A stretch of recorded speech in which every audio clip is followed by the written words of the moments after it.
All right, hello everybody. Welcome to another Can Do MS Webinar Wednesday. My name is Jessica Kaplan, and I'm a programs manager here at Can Do. Our topic tonight is expert tips for effective relief from MS pain. We've got some really great speakers joining us this evening. First, I want to take a moment just to thank our generous sponsors for supporting this year's series of webinars. Thank you to Genentech, Viatris, and EMD Serono for their support for this series. We have three lovely speakers tonight. Roz Kalb is a senior programs consultant with Can Do. She is a psychologist and a certified health coach. Ian Flannery is a doctor of physical therapy at the University of New Mexico Medical Center and has years of experience helping people with MS navigate their pain. And Dawn Eady is based at University of Washington and has done a lot of research around pain and MS. Thank you to our speakers for joining us tonight. And now I'm going to hand the mic off to Roz. Thanks, Jess. I'm really happy to be here with all of you tonight.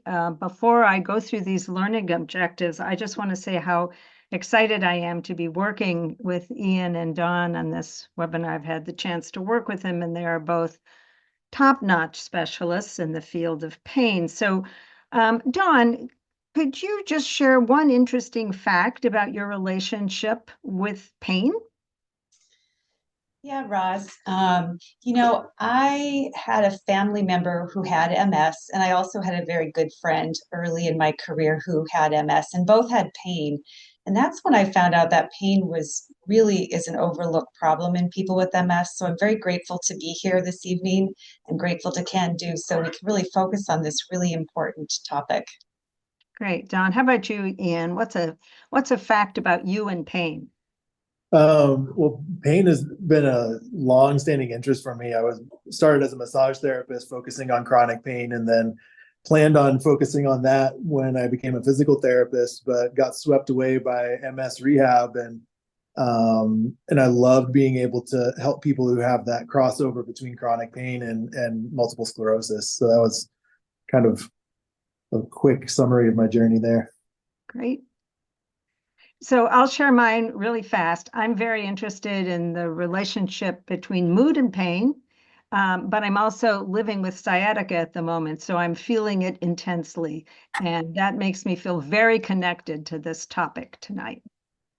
So what we are going to talk about are the types of pain that MS can cause and how to recognize them when they happen, why pain management in MS is complex, and how the interventions that are out there for pain have changed somewhat and grown over the years. I want to turn to Ian because we saw from the polling questions how broad the experience of pain is for people living with MS and how many folks are struggling with it. Can you just describe the different sources of pain for people with MS? Absolutely. With MS, it's not as straightforward as you might think, but pain can come from so many different places when you have MS. Typically, we kind of tease out a couple of different kinds of pain as the main ones. There's neuropathic pain, which is basically any pain that's coming from a nerve. And when it's in relation to MS lesions that you're kind of used to hearing a lot about, that's from the demyelinating process in the central nervous system. And that's what causes the pain there. But neuropathic pain doesn't have to come from that. It can come from a lot of different areas, like Roz is struggling with sciatica, and that's a type of neuropathic pain as well. But it's because it's coming from the sciatic nerve. So any nerve involvement, we call it neuropathic pain. We just had a comment in the chat, Ian, about somebody asking if anyone else had trigeminal neuralgia, and that's a great example, a very painful example of and a very common neuropathic pain for people with MS.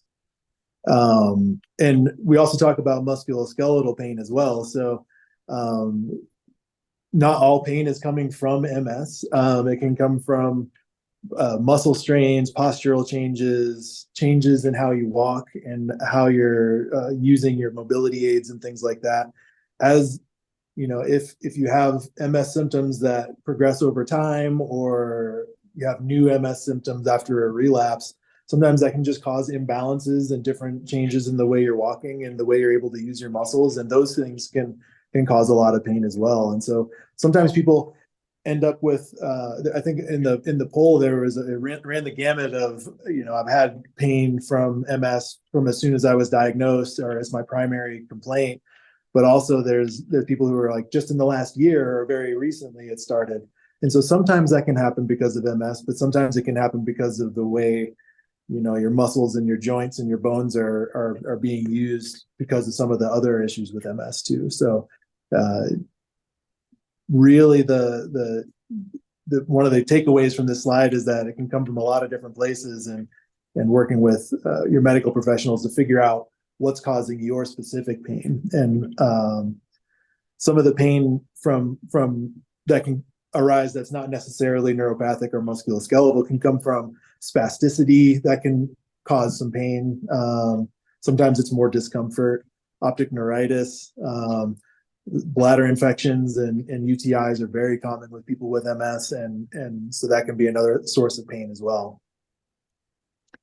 There's a comment at the bottom of this slide to remind all of you that depression and anxiety, which are very common symptoms of MS, along with all the other symptoms that you may have, can make other MS symptoms feel worse. So when you're depressed or anxious, you feel more fatigued, but you feel all of your symptoms more intensely, including pain, which if we can go to the next slide, I think it's important to understand how the mood and the pain can interact with each other over time. So we all know that MS pain can be really debilitating. It can make it so hard to do the things you want to do. It can feel devastating, like it can spoil many aspects of your life, as we saw from that slide. It can also distract you when you're trying to concentrate or focus or do your work or engage in an activity that's important to you. It can discourage you. We have a lot of D's here, as you can see, but I think pain can really make you feel like you're losing the battle, right? It makes you feel less able to manage your MS, and it can be depressing. So pain can cause depression and anxiety, but it can also be worsened by those emotional changes. One of the most important things to remember is that however excruciating and bothersome the pain feels to you, it's pretty invisible to other people in your life. It's invisible to your closest family members. It's invisible to colleagues at work who may not understand at all what you're struggling with. And it's invisible to your healthcare team unless you describe it.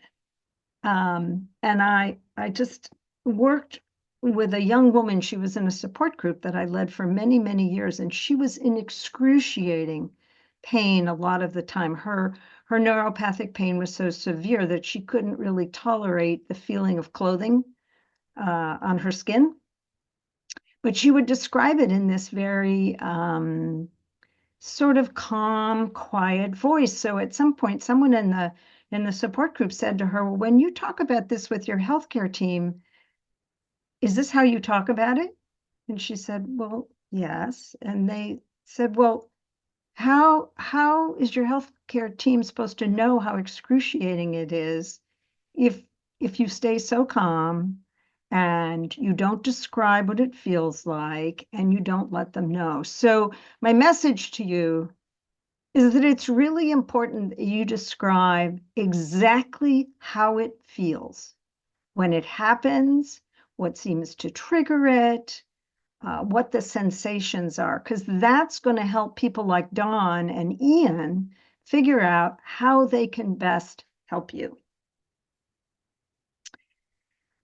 So now I get to turn to Dawn, who's been working in the field of MS pain for many years. And can you talk to us about how it's changed over the years?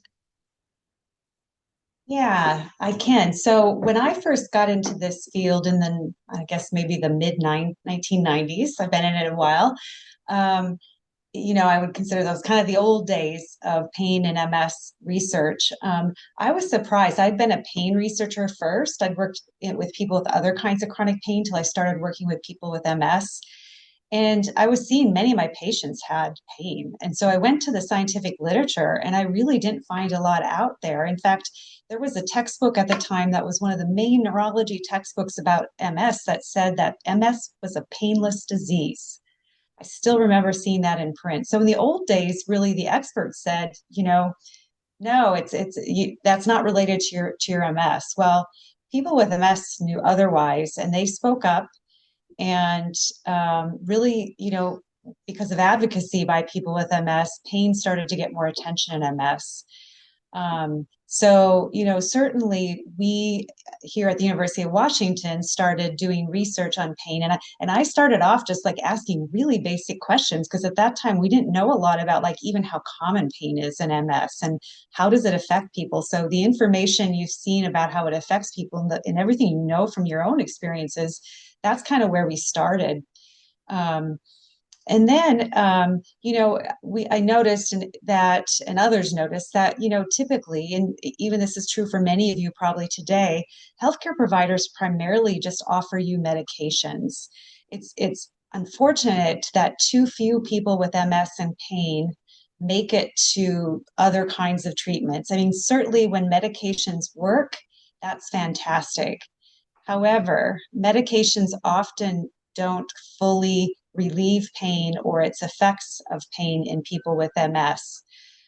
So pain can still really get in your way even when you use medications, or you might find the medications are helpful, or even if they're not, people often with MS don't like some of the side effects, such kind of the brain fog or constipation that can come with a lot of medication. So really that then, recognizing that medications, they have a place, but they're not a panacea. They don't solve the problem. So I became very interested in looking at how can we take mind body interventions or treatments that we know are helpful for people with chronic pain and other kinds of chronic pain conditions. How can we apply them to people with MS, and what can we learn and how can we make them more relevant to people with MS?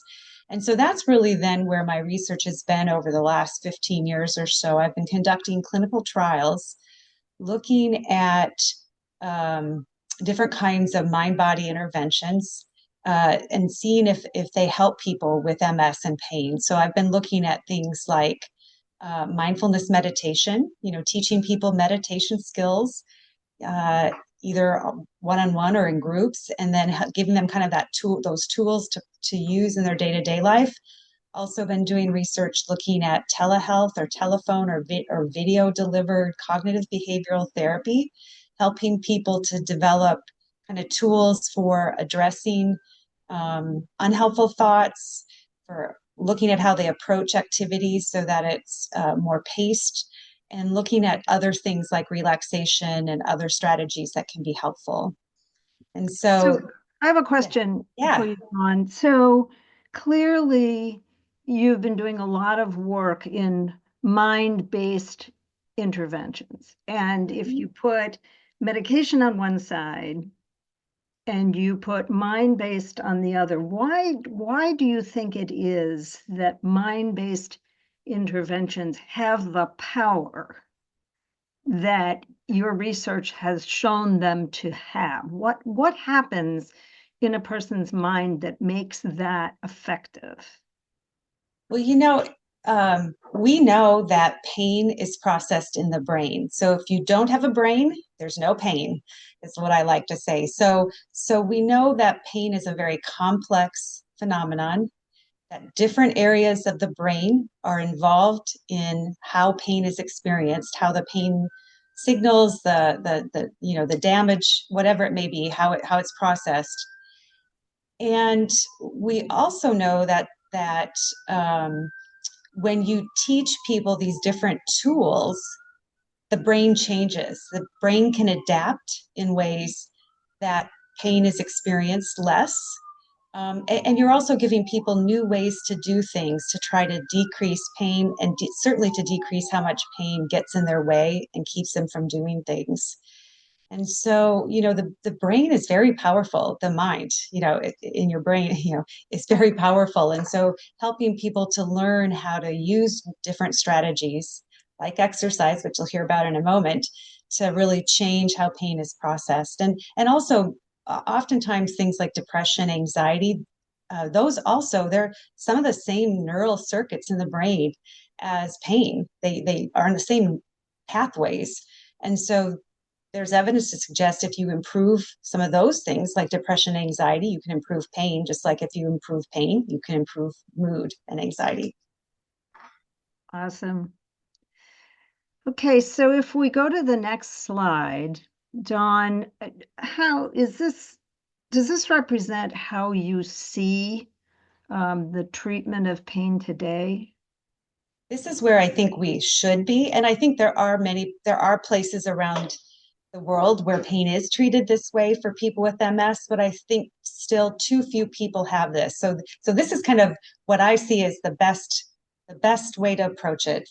First, it starts with a really careful assessment of your pain and how your pain is affecting your life and what it's getting in the way of, what things work for you, what things don't, and looking at contributing symptoms, things like we've talked about already, anxiety, inactivity, depression, maybe gait, things like that someone like Ian can help with. So it takes that careful assessment, treating other symptoms, and then really this multi-component approach where we use rehabilitation, we use medications, and we use these mind-based interventions. And that it's not an either or, but really probably the most effective thing is to have, 2 or 3 of these depending on what's driving your pain experience. So before we turn to Ian to learn about rehabilitation, I guess I have one more question about the mind-based approach. Is it fair to say that when you teach these mind-based skills, that what's going on in the brain competes with the sensation of pain or dampens it? How do you see it working? Yeah, absolutely. We think it works in several ways. As you've mentioned, Roz, I think we do think it really dials down or turns down the pain that's being processed or perceived in the brain. Okay. And we think it can also, in addition to dialing it down, it can also, for some people, really, really kind of affect where their focus is, where their brain is attending to, and maybe distracts people from their pain, or the regions of the brain that are that put us on alert, if you can calm those down so that when you have pain, your brain doesn't react as like the crisis, emergency, that doesn't dial up the pain either. So yeah, we really think that the brain, you can learn things that change how pain is processed in your brain. It's really reassuring, I think, to know and important for people to recognize how powerful their brains are, even when they have moments of thinking that their brains aren't working quite as well as they used to, or they get frustrated with their MS symptoms, that your brain, from your research, seems to be quite powerful. So, Ian, you worked for quite some time at the pain center at the Shepherd Center in Atlanta, in your role as a PT and a pain therapist. So what can you tell us about rehab and what its role is?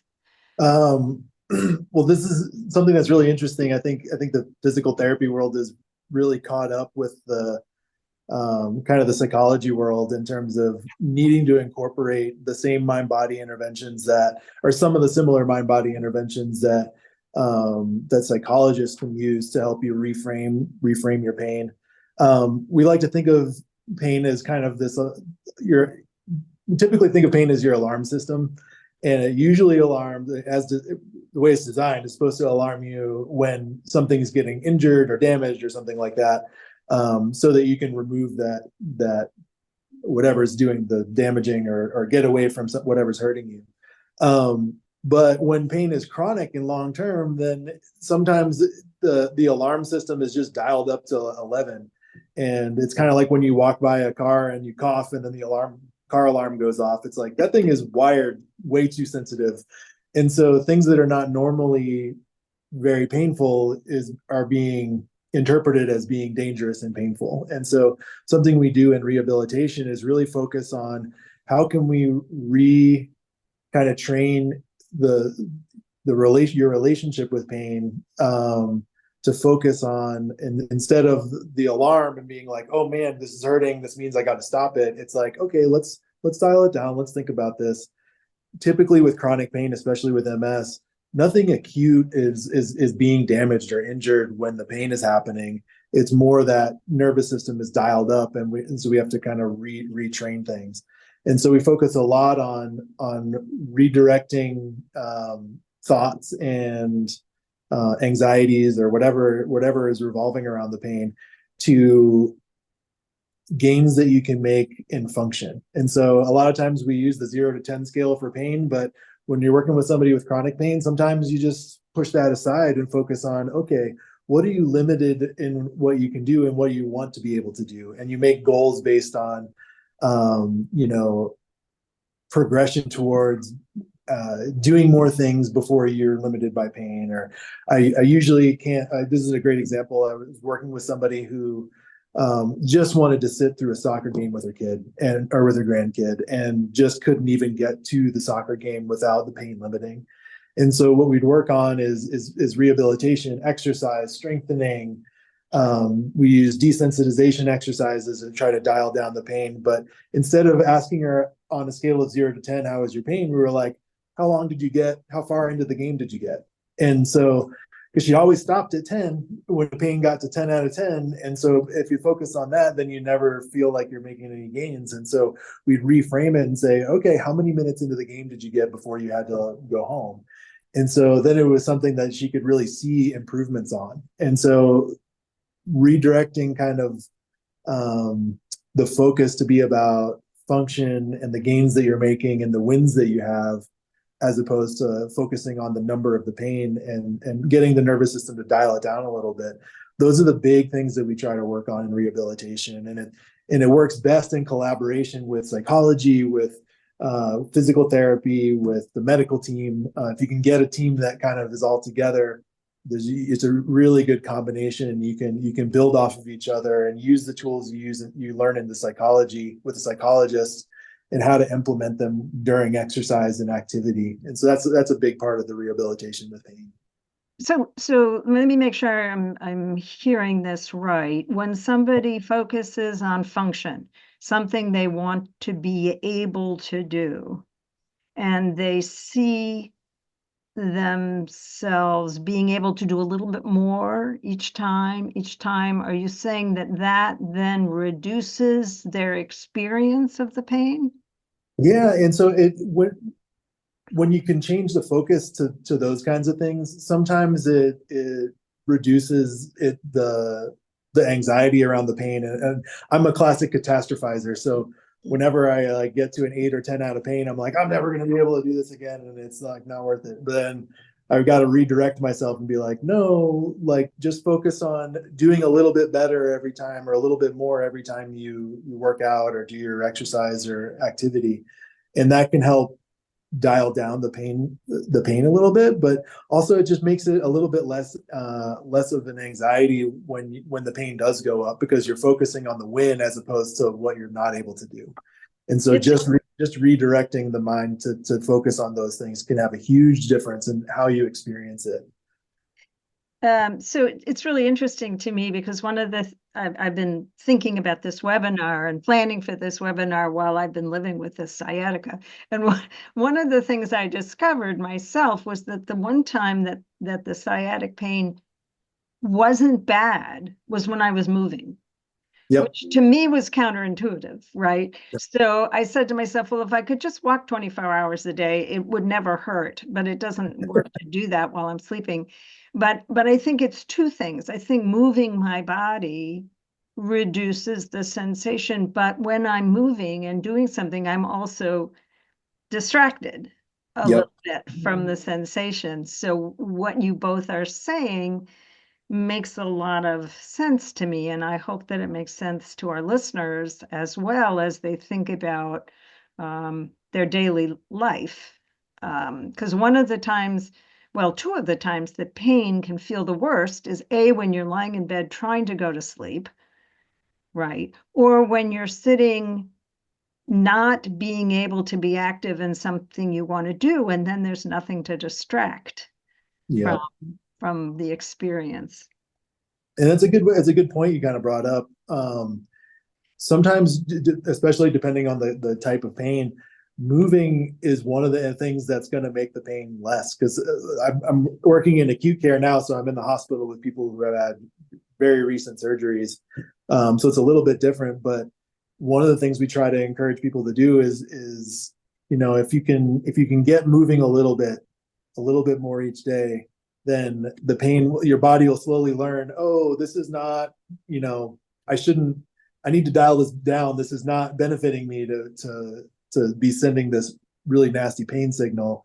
So the more you do kind of incrementally, the less intense that pain can be. So yeah, movement can very much be the intervention for sure.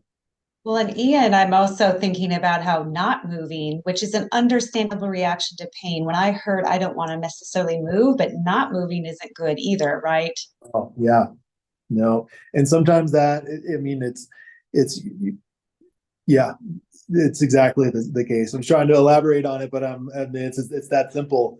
When people hurt, a lot of times their instinct is to rest and to lay down and I'll just wait this out. And a lot of times that's not the thing that's going to get the pain to improve or help you out. So yeah, it's a hard rewiring to do.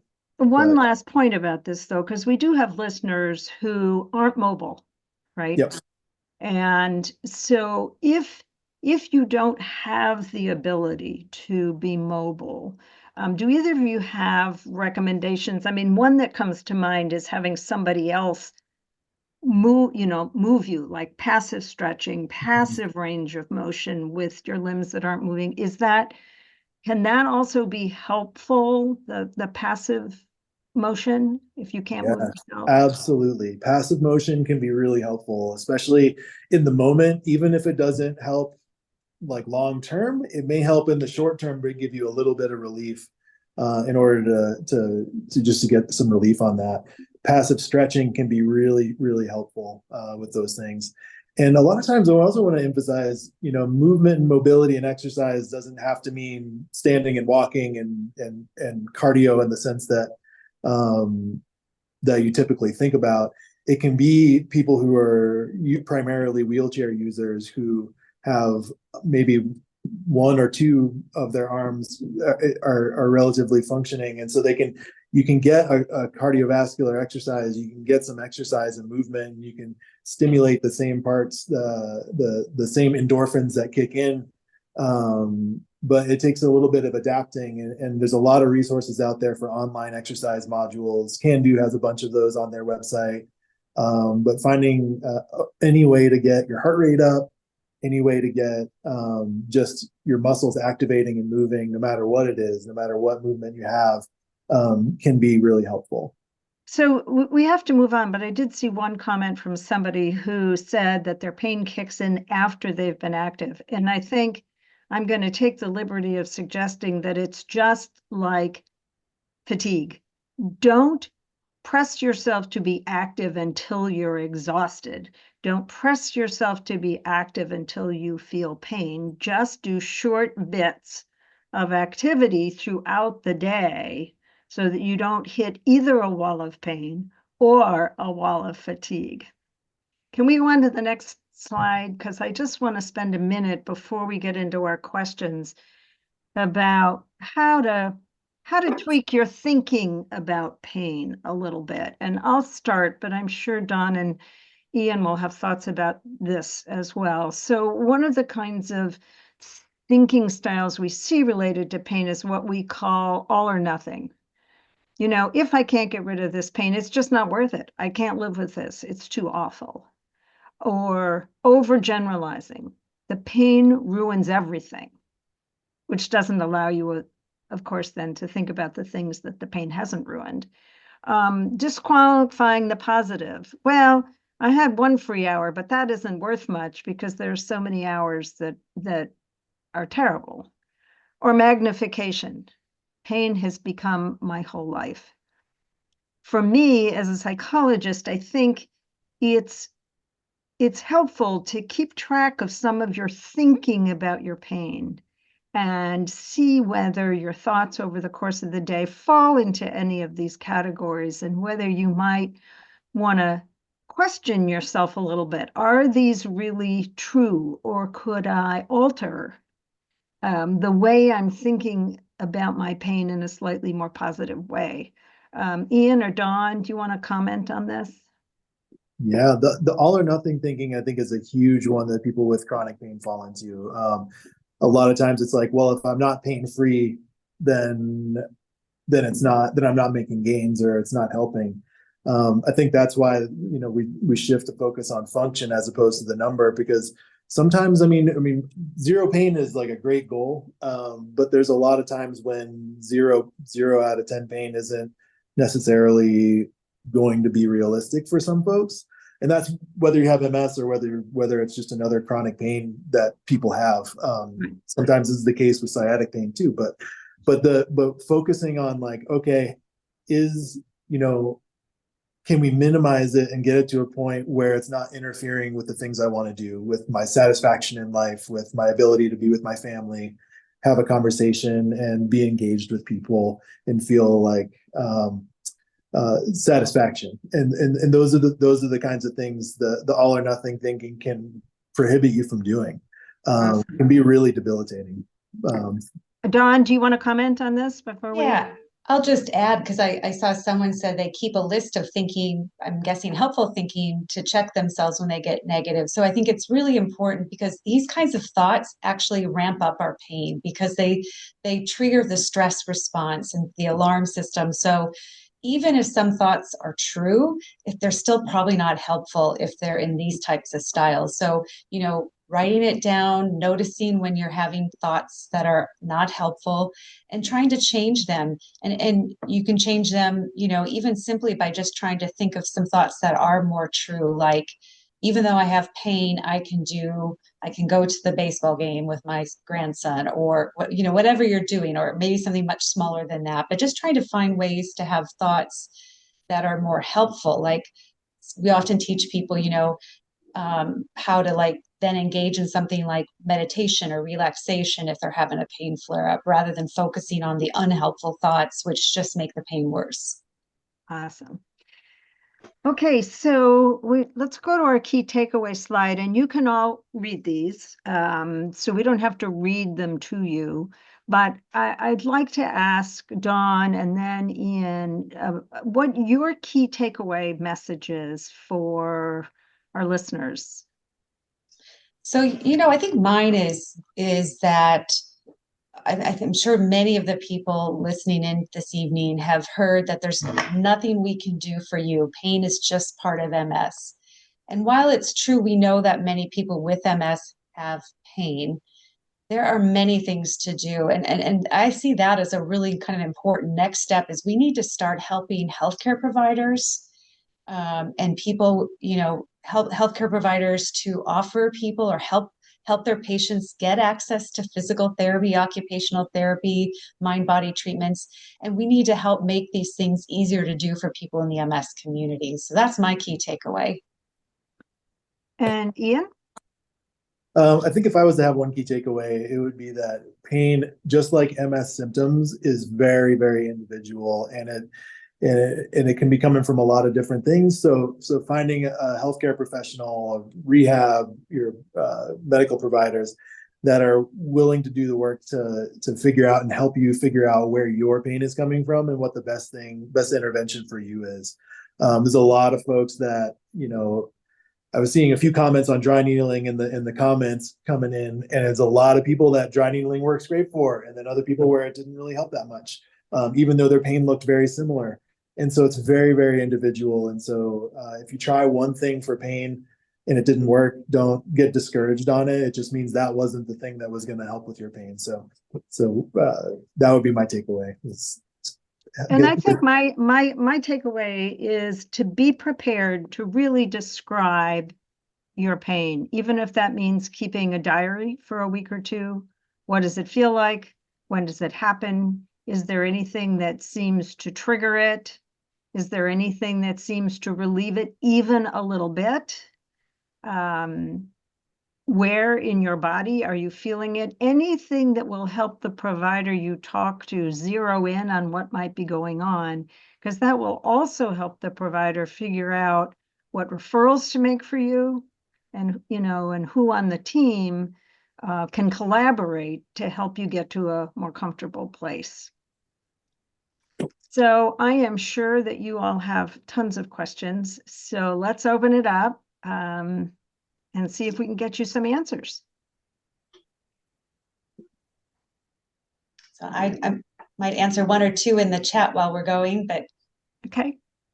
All right. What a wonderful conversation around pain. I want to thank Roz, Ian, and Dawn again, just for coming at this from your different perspectives. And we do have some really good questions lined up for you. Before we jump into those questions, I just want to note quickly that a post-program survey is going to be popping up for everyone after this program ends. Please fill it out after the program so that we can continue to improve our future programming. Okay, now for our questions. The first one here is, how do you distinguish between pain that comes from MS and if it might be from a different source? Ooh, that's a good one. You mind if I take that one? Yeah, I want you to. Okay, perfect. You might. So sometimes it's a process of elimination. The easiest thing, well, as a physical therapist, when I'm working with somebody who has pain, I'm doing an examination to see, what joints reproduce the pain, what movements reproduce the pain, how you're describing the pain, all of the symptoms that you're describing, whether it's burning, aching, sore, and we look at all of those things and kind of assess all the different possibilities of where that pain could be coming from. So say you have a pain in your shoulder, we'd examine your shoulder to make sure it's not coming from a joint or a ligament or some muscles. And then if it's maybe feels like more like a nerve pain, there's a lot of different examination techniques and assessments that you can do to determine where that nerve pain is coming from. Is it getting pinched in a muscle or in the back of the shoulder? Is it coming from a neck? Does it not fall into those categories? Could it be coming from something that might be more from the spinal cord or from a lesion in the brain? And all of those things are things that physical therapists are really good at teasing out. That's like what we go to school for, is to tease out where pain is coming from and try to find sources for it. A lot of neurologists are really good at that too. But there's still a lot of people who get told, oh, if you have pain, that's just the way it is. It's coming from MS. And I can't tell you how many people have come to me as a physical therapist in the MS rehab program. And I was like, yeah, you have MS and you have pain, but that pain is coming from your back. And here are a few exercises that we can do to help fix that. And then they're able to manage it. And so it's sometimes you need to see a couple of different people to be able to tease it all out the way it needs to be. Great. Thank you, Ian. Yeah. So we've got quite a few questions about the different types of treatments for pain that are not medications. So we're just going to kind of lump them together and see if you guys can talk about maybe the effectiveness of, we've got massages, chiropractic care, and acupuncture. Ian, you want to take that one again? Yeah, I have some feelings. So massage therapy is great if the pain is coming from muscles or from joints or from nerves that are getting kind of tight muscles or are contributing to that. It can be really, really, really helpful. I was a massage therapist to begin with, so I'm a very big proponent of that. Sometimes that's not the thing that helps though. But chiropractic care. So I'm going to back up. Instead of saying chiropractic care, I'm going to say like manipulations, because chiropractors are known for like cracking and popping things.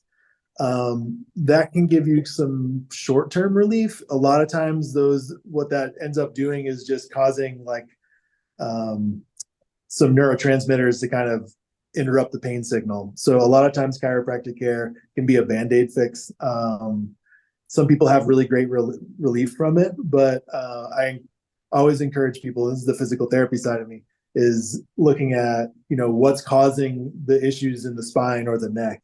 It's probably an imbalance in strength, some range of motion, stretching tight muscles. There's all these things that we can give you the tools to then take care of and manage, so you don't get need to keep going back and getting manipulated so much.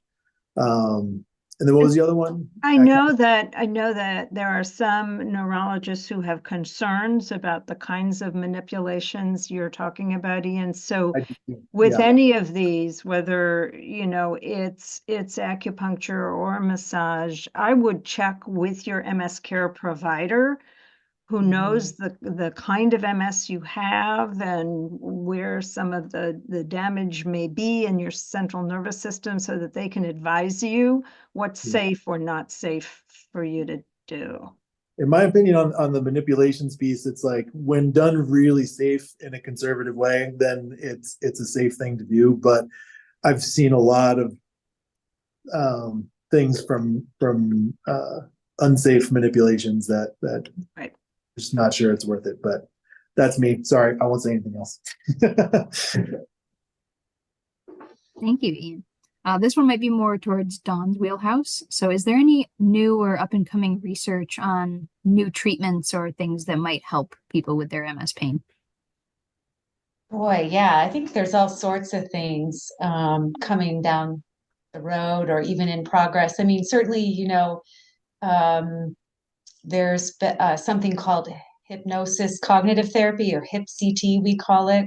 And it's combining some of the pain alleviating aspects of teaching people self-hypnosis, where they use the hypnosis to kind of go into a state of deep relaxation and kind of helps with pain, and then combine it with some of the helpful elements of cognitive behavioral therapy. And in fact, we did a study, now that I talk about, we did a study that just got published a couple of years ago, looking at that in people with MS pain, and a lot of people reported that it was helpful.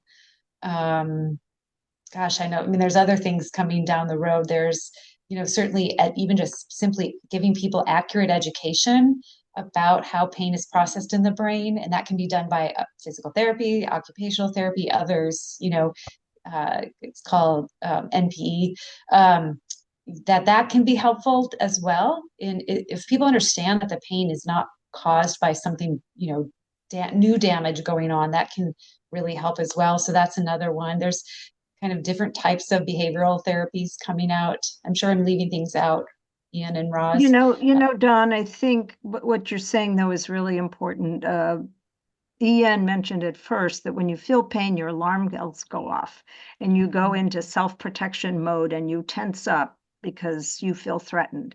And what you're saying, Dawn, is this idea that if it's so painful, something must be doing damage to you. And simply having more knowledge about neuropathic pain and knowledge that it's not something that is damaging you, harming you, or threatening you in this moment can calm those feelings down so that it feels less painful. And I think that's why working with a mental health professional, whether it's, in a mind-based kind of approach that Dawn is talking about, or even looking at your depression or your anxiety, can help a lot to get the pain sensations more under control.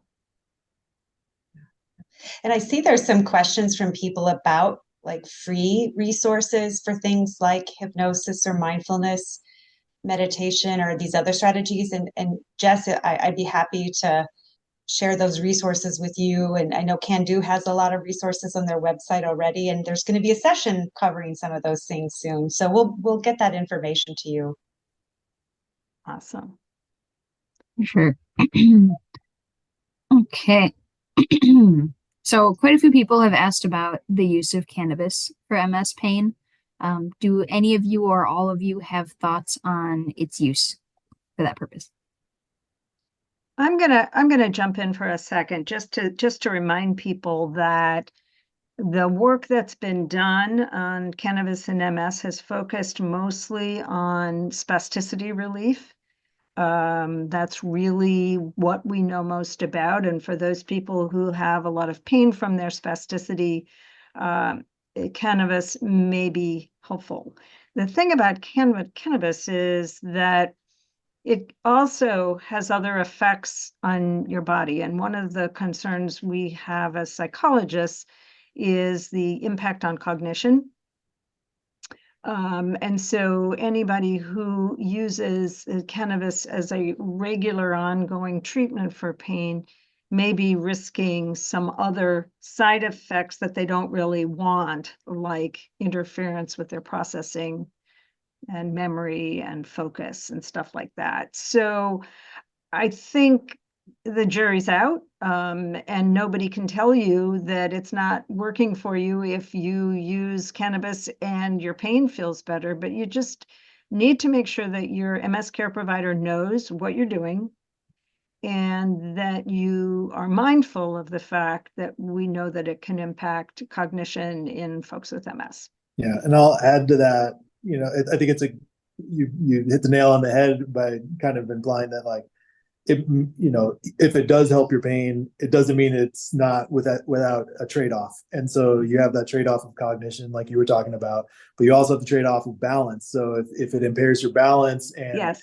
you're Yes. using a cane and you have an AFO and you're not able to necessarily coordinate your limbs the way you were, you're at higher risk of falling and things like that. So it's one of those that, yeah, that's what I'll that. And falls can add to your pain. So Yeah. right, there's a vicious cycle there. Yeah, absolutely. I think we have time for one more quick one, which is, why is MS pain typically worse at night? Oh, I think everything's worse at night, but that's just me. Yeah, I think Roz kind of kind of touched on this, just since you're not moving and you're laying down at night, you're, one, not distracted by things throughout the day, and then two, you're not moving, which, as we already talked about, movement helps your pain. And so sometimes there are certain types of pain that do have like a kind of a cyclical thing, and they end up being worse at night. But sometimes it's just by the sheer fact that you're laying down and not doing anything else and thinking about anything else, and you're not moving and changing positions. I don't think people realize how much even just like a shift in how you sit is mitigating your pain and making it go down as throughout the day. And so when you're trying to lay down and get to sleep, you don't have those things. And mood issues impact sleep as well, right? So people's feeling down or despairing or anxious or worried also peak at night when they're not distracted by other things. And so we know that can create a vicious circle. Yeah, and some kinds of pain, if this is a very textbook type of pain, when you have low back pain, some people have low back pain that feels better when you're in like a more of a flex position, like you're sitting down, and it flares up when you stand up or lay down. And some people laying down feels better. But when you're laying down at night, it's like you're not getting that relief of being able to sit down and have a little bit of different positioning. And so sometimes just the fact that you're laying down in bed can cause some of those pains to increase. So Wonderful. Well, thank you all for those thoughts. That's all we have time for today with the Q&A. But those were some very insightful questions and answers. So if you would like to connect with us, here are all of our social media accounts. We would love to have you. And I just want to one more time thank our speakers for coming on today. I would also love to again thank our sponsors who make this webinar and all of our other webinars possible. That is Genentech, Viatris, and EMD Serono. And I want to thank you guys. I want to thank the participants, everyone who showed up today, who came ready to learn and ready to listen. And thank you for coming and listening, and then also sharing your experience. So thank you. Thank you. And please join us for the rest of our programs.